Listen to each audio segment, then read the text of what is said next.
Good game, always fun to be in front of your whole home crowd for the first time. I thought the energy in the stadium was electric. A lot of these guys, at least half of our team, have never played at Ken Kendrick Family Ballpark, so for them to feel the energy and some of the excitement at the end of the game was really cool. So proud of the team. We had 8 different pitchers toe the rubber and played at least 10 guys, which has been very common for us this season to use a lot of different players, and so did well. If you get the win, you're always fired up. What's up, Mace? What's up? Is that sort of the plan to get that many pitchers a little bit of work in this game? Yeah, it's always the plan on the midweeks if you can get some more touches and have players that hadn't pitched as much get the ball, but it's always going to be about winning at the end of the day. So Max Stifler was excellent in his first start as a Mountaineer ever. Went 3.1 innings with 2 hits and 2 strikeouts. You couldn't ask for him to do any better. Super proud of him. And there were some guys that hadn't pitched ever. Ben Hudson got the ball for an inning, did excellent. JJ Glasscock got the ball for the first time in his career. Bryson Hoff in his 3rd outing as a Mountaineer. Fairman, probably his 3rd outing as a Mountaineer. David Hagan in his 2nd outing as a Mountaineer. And Tyler Hudson in his 2nd outing as a Mountaineer. So just and Max Stifler his 3rd ever.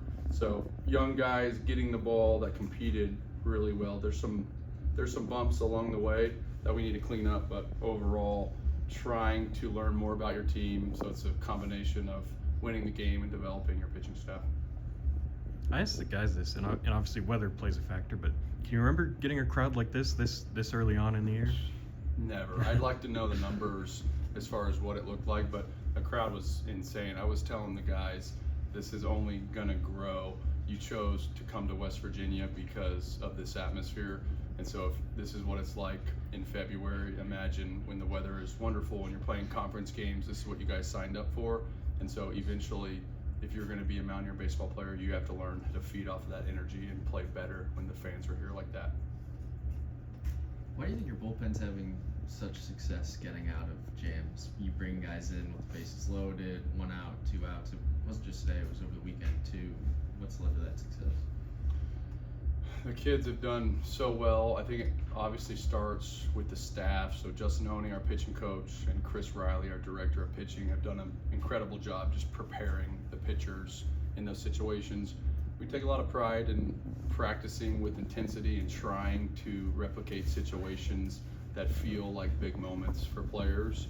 And so you don't ever know why people are having success, but the work that goes in on a daily basis of maintaining 21 healthy arms, so much of it is psychological and mental with hitters, but as well certainly with the pitchers. So you have young players that are trying to perform at the height of their ability, and there's a lot of distractions.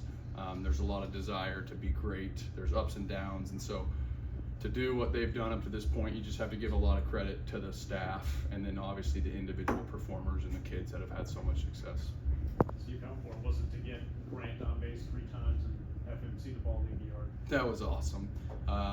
Monday against Lipscomb, he kind of got going again. He hit a double in the right center field gap and got cooking a little bit because he opened up the season very slow. He's had the best attitude, the best practice habits, and the best batting practice of his career by far. So he made some really big adjustments, and then that's the game of baseball. He opened up the spring very slow, and it's one of those things that's like, I'm pretty sure Grant deserves to be doing a lot better just of how he's kind of gone about his work.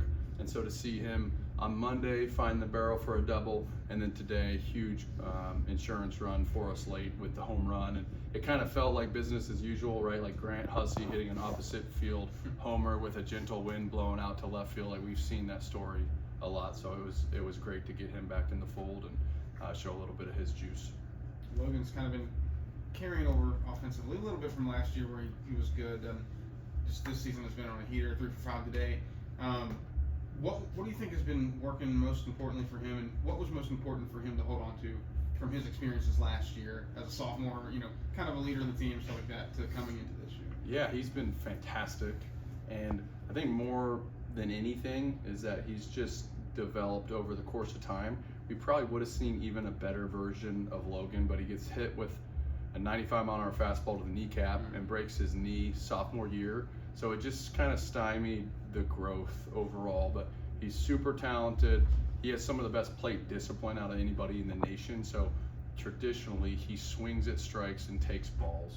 And if you can do that over the course of a lot of at-bats, you're going to have some success. And so today, I have ultimate faith in him. I want him to be aggressive. I want him to be a difference maker for us. We gave him 2 3-0 swings, which is pretty uncommon in college baseball. It's very aggressive play, and it can make you look like an idiot if you're not successful there, consistently. But over the course of the season, you want an offense that's aggressive, that knows that if someone makes a mistake in the middle of the plate, that you can do damage. So you give that early, even though in the third base box you're going like, guy might walk you if you don't swing there. You want Logan to have the confidence to leave the yard in a 3-0. So he swung twice 3-0. He flew out to right, which is the opposite of what you want in a 3-0.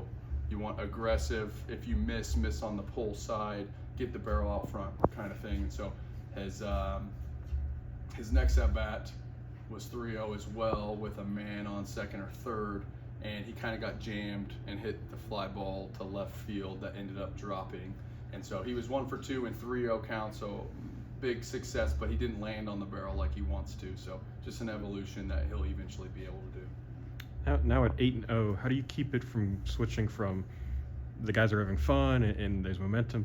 How do you keep it from switching to now they're putting pressure on themselves to not lose, and unnecessary pressure on themselves? Yeah, I think it's always just focusing on the opponent in front of you. The best thing about having some depth on this team is that there's people that are consistently working to become everyday players. And I don't know if that's going to happen necessarily with this team, because we're able to play with some matchups, righty, lefty, power, speed, some different options in the lineup. And so, but every day, Chase Swain gets in the lineup today for his first start at third base and has a big hit and plays well at third base. And Reinhardt gets in the game as a pinch hitter and hits a double. And Guzman's never hit in the leadoff spot, and he starts in right field. And Peraza got moved to the 5-hole on Monday against Lipscomb. So there's some moving pieces. So I think that depth creates the competition that keeps the players highly motivated.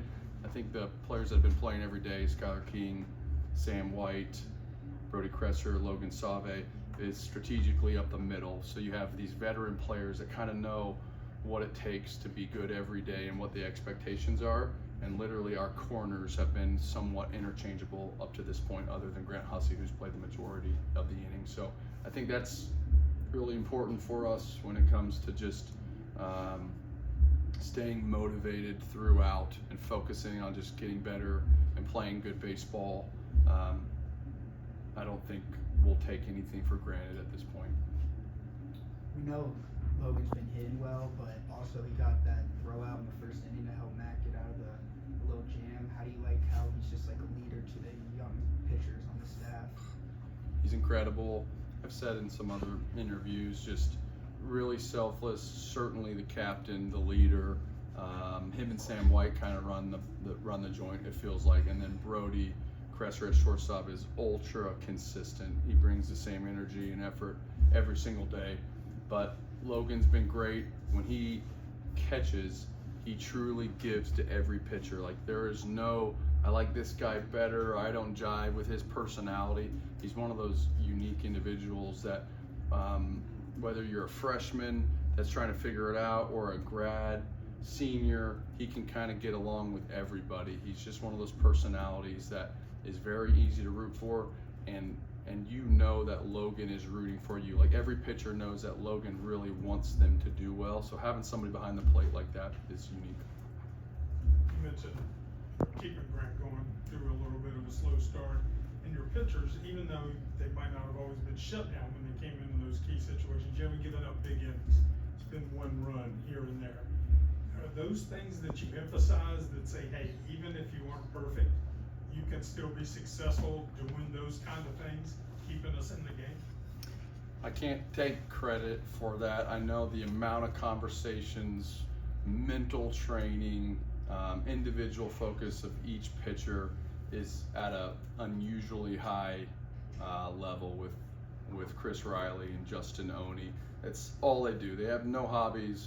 They have nothing going on. They literally manage 21 healthy arms all day. I was thinking about it 2 or 3 days ago, just of how well the pitchers have been prepared coming into the game.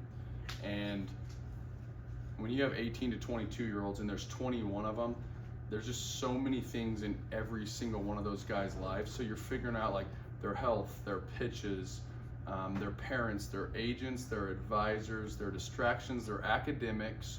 And so there's just so many things in each life. So you're like really trying to get a pulse on each individual.